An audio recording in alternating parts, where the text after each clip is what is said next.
Morning. এখন যদিও মর্নিংটা অনেকটাই বেলা হয়েছে। আজকে আমাদের এখানে লাস্ট, আজকে রবিবার, আজকে লাস্ট দিন।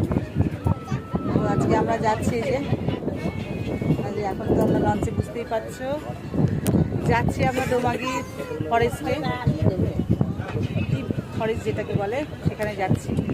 আর এখানে যাই বসে আছে আমাদের সব, ওই যে একজন আমাদের। চলো, এই 3 দিন খুব ভালো কাটলো আমাদের, খুব মজা হলো। আজকে লাস্ট, ভালো লাগার পাশাপাশি মনটাও খারাপ লাগছে। আবার যে যার জায়গায় কাজে ব্যস্ততা।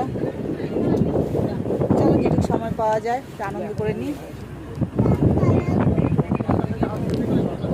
সোজা যাচ্ছিল, আর এত সুন্দর হাওয়া দিচ্ছে, খুব ভালো লাগছে।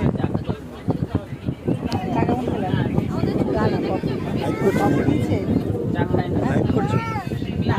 ছাড়বো লাইভ নেটের প্রবলেম প্রচন্ড, লাইভ করতে গেলে দেরি হয়ে যাচ্ছে।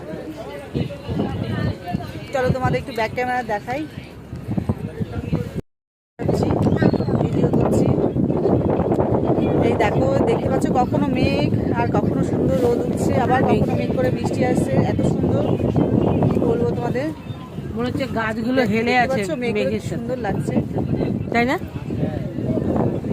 আর এই সোজা যাচ্ছে, আজকে অনেকটা পথ যেতে হবে। আর এখানে ফটোশ্যুট চলছে।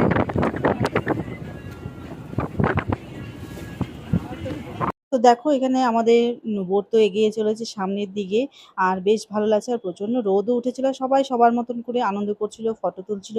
তো যথারীতি চলো, এবারে এক জায়গায় আমরা নামলাম। তো এখানে একটা ফরেস্টের মতো রয়েছে, আর একটা ওয়াচ টাওয়ার রয়েছে। সেখান থেকে আশেপাশে জঙ্গলটাকে সুন্দর করে দেখার জন্যই এখানে নামিয়েছি আমরা, একটু ঘুরে ফিরে আশেপাশে দেখার জন্য। তেমন কিছুই ছিল না সেখানে, দেখা একটা পুকুর ছিল, সেখানে কিছু কচ্ছপ ছিল, একটা কুমির দেখা গিয়েছিল, এটুকুই যা। আর তাছাড়া কিছু না। আর প্রচণ্ড গরমও ছিল, প্রত্যেকের হাতে ছাতা ছিল, দেখতেই পাচ্ছিলে। আর যথারীতি গরমের পর, মানে একটু রোদ দেওয়ার পরেই বৃষ্টি নেমে পড়ে। দেখতেই পাচ্ছ, ঝিরঝির করে কিন্তু বৃষ্টি পড়ছে, ঝিরঝির করে নয়, এটা বেশ জোরেই পড়ছিল বৃষ্টিটা। আর এই জায়গাটা বেশ ভালো লাগছিল, দুদিকে ম্যানগ্রোভ অরণ্য, আর মাঝখান দিয়ে বয়ে চলেছিল নদী। খুব সুন্দর এই জায়গাটা, চুপচাপ সবাই বসেছিল কিছু দেখার আশায়, যদি কিছু দেখা মেলে, কিন্তু না, কিছুই সেরকম দেখা মেলেনি। তো চলো, যথারীতি আমাদের খাওয়া দাওয়ার সময় হয়ে গিয়েছে দুপুরের লাঞ্চের। তো আজকে লাঞ্চে ছিল ইলিশ বিরিয়ানি। তো ইলিশ উৎসব যেহেতু এসেছে, তো প্রতিদিন এসে কিছু না কিছু আইটেম তো আমাদের ছিলই।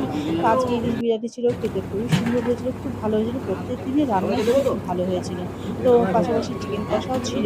তো যথারীতি খাওয়া দাওয়া করে আমরা রেস্ট করে আবার চলে আসলাম, মানে আমাদের আজকে